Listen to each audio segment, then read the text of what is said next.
Dengar baik-baik, bukan Nas'at Latif bilang, Bu. Nabi, andai saja boleh manusia sujud kepada sesamanya manusia, maka kalian istri saya wajibkan cium kakinya itu suaminya. Kenapa? Karena ibu harus tahu.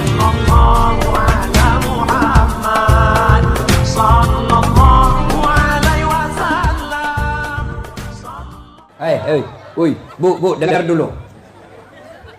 Kenapa Nabi bilang begini? Andai saja boleh manusia sujud kepada sesamanya manusia, maka istri saya wajibkan sujud depan suaminya. Dengar baik-baik, bukan Nas'at Latif bilang, Bu. Nabi, andai saja boleh manusia sujud kepada sesamanya manusia, maka kalian istri saya wajibkan cium kakinya itu suaminya. Kenapa? Karena ibu harus tahu, dosa ibu kami para suami yang tanggung. Beda kami laki-laki dengan ibu. Ibu bikin dosa, ibu tidak puasa, ibu tidak sholat, meskipun suaminya ulama, suaminya penceramah, suaminya Senin Kamis puasanya, tahajud tiap malam, suaminya hafal Quran, tapi istrinya tidak baik agamanya. Kata Allah, ku ampusakum wa ahlikum narani. Kau suami, pimpin itu istrimu masuk neraka. Beda ibu-ibu, ditanggung oleh kami laki-laki. Suaminya tukang judi, suaminya pengedar narkoba, suaminya peselingkuh, suaminya pemakan haram, tapi istrinya istrinya baik, rajin sholat, taat sama suaminya, perintah suaminya diikuti. Meskipun suaminya bajingan, tidak ada urusan. Suami masuk neraka. Nabi jelaskan kepada ibu, Bu, lihat ini, kata Nabi kalau bahasa kita, Bu, lihat ini 7 pintu surga, tadkhulul jannati bisalam. Silahkan ibu pilih mana pintu surga yang ibu mau masuki. Itu enaknya jadi perempuan, ditanggung dosanya sama laki-laki. Beda kami laki-laki, ibu tidak tanggung dosa kami.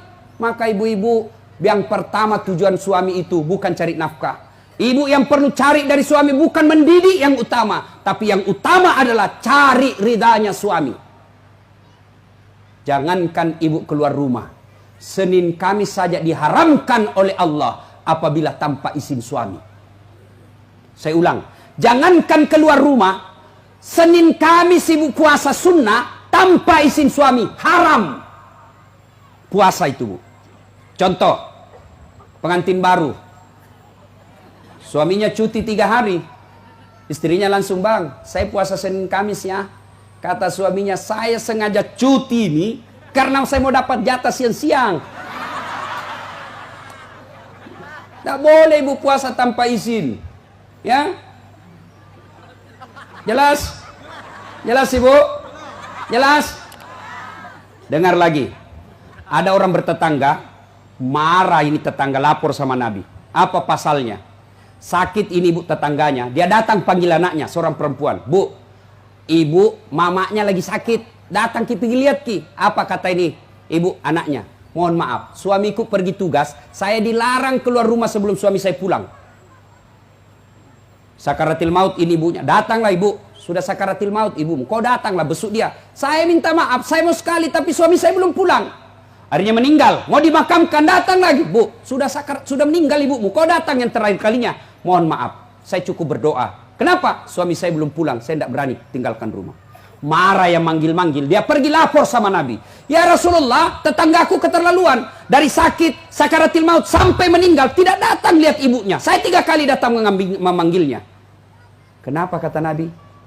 Dia dipesan sama suaminya, jangan keluar rumah sebelum pulang.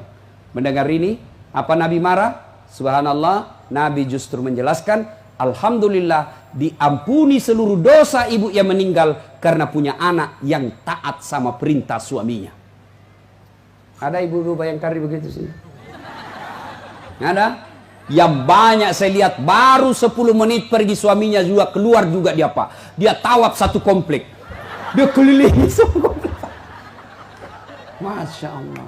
Ya, alangkah bahagianya kita suami pergi menjalankan tugas sebagai aparat negara. Lalu istrinya sholat duha 8 rakaat. Selesai sholat duha dia kirimkan SMS suaminya. Pak, jangan menghalalkan segala cara. Rezeki sudah Allah tentukan. Meskipun bapak kejar kalau bukan rezeki, bapak tidak akan masuk. Tapi meskipun bapak tidak kejar setengah mati, kalau rezeki bapak pasti masuk. Bapak, jangan menghalalkan segala cara. Salam sayang selalu dari istrimu di rumah. Bahagianya. Itu suami kalau dapat SMS begini, Bu, dia kasih lihat itu semua di kantor di Polsek. Lihat kau istriku, istri yang soleha. Pernah SMS begitu suaminya, Bu? Pernah? Paling SMS, jangan lupa singgah beli gas. Masih baik kalau gas, kalau pembalut. Saya pernah rasakan ini, Pak. Saya pulang takziah malam-malam, tiba-tiba mamanya SMS, Ustadz, habis pembalut. La haula wala quwata illa billah. Saya singgah di warung, saya berdoa, mudah-mudahan tidak ada yang kenal saya. Begitu saya bayar, tiba-tiba ada ibu bilang, Ustadz beli pembalut. Langsung aku bilang, biar daripada saya melahirkan, Pak, Bapak juga jangan tipu suami istri. Pak, jangan pernah nipu istri. Alasan rapat, ternyata pergi merapat. Saya dipanggil komandan, ini namanya istri kasihan kalau sudah lapor, komandan, lah iya Pak, silakan lari. Ternyata pergi merapat. Pak, kadang saya ditanya, Ustadz, kenapa pangkat golongan saya tidak bisa sekali baik Ustadz? Rezeki saya bilang, Bapak dosa sama istri. Gimana Allah mau bukakan pintu rezeki kalau orang yang setia menunggu Bapak di rumah Bapak khianati? Ya? Masih ingat waktu menikah? Apa kita ucapkan waktu menikah? Bapaknya bilang begini yang perempuan, saya nikahkan engkau dengan anak gadisku ini dengan mahar tunai karena Allah. Siapa yang kita jadikan mahar? Siapa yang kita jadikan jaminan? Tunai karena Allah. Kita ambil anak gadisnya orang, dihalalkan anak gadisnya orang atas nama Allah. Allah yang kita jadikan jaminan. Kapolres saja Bapak jadi jaminan. Kalau Bapak salah gunakan, dipindah Bapak, Pak, kalau perlu dipecat. Saya atas nama Kapolres ini diminta untuk, padahal itu bohong. Marah Kapolres, Pak. Apalagi Allah. Maka Bapak kalau sengsara hidupnya, susah rezekinya, koreksi. Mungkin Bapak terlalu banyak mengkhianati istri. Gimana Allah mau bukakan pintu rezeki? Kalau istri suka marah-marah, Bapak, kalau istri suka marah-marah, rumusnya diam. Jangan, kalau istri marah, minta penjelasan, lebih diam. Kalau perlu makan obat tidur. Karena itu perempuan kalau dia sudah marah, dijelaskan, tidak jalan otaknya, Pak. Apalagi kalau dia bilang, pokoknya, sudah diam saja, Pak. Dijelaskan tidak masuk akal. Sudah dijelaskan tidak ungkit lagi yang 10 tahun yang lalu. Kenapa dua? ini semua ini. Sudah lewat 7 tahun masih tidak ungkit-ungkit lagi. Pada dia bilang sudah minda berhenti mak. Bertengkar itu dulu. Maka lebih Bapak minum obat tidur. Kalau dia ngomel Pak, maklumi saja. Kenapa? Dengar baik-baik. Ada sahabat Nabi, waktu itu Umar bin Khattab presiden. Suka ngomel dan marah istrinya. Maka suaminya mau lapor sama Umar supaya dipanggil, dimarahi sama Umar, presiden. Begitu dia mau lapor sama Umar, dekat dari rumah Umar, dilihatnya Umar juga dimarahi sama istrinya. Pulang dia bilang, presiden aja dimarah, pulang dia.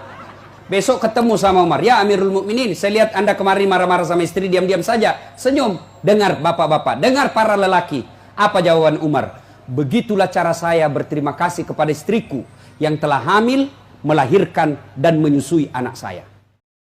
Jangan lupa subscribe, like, and share.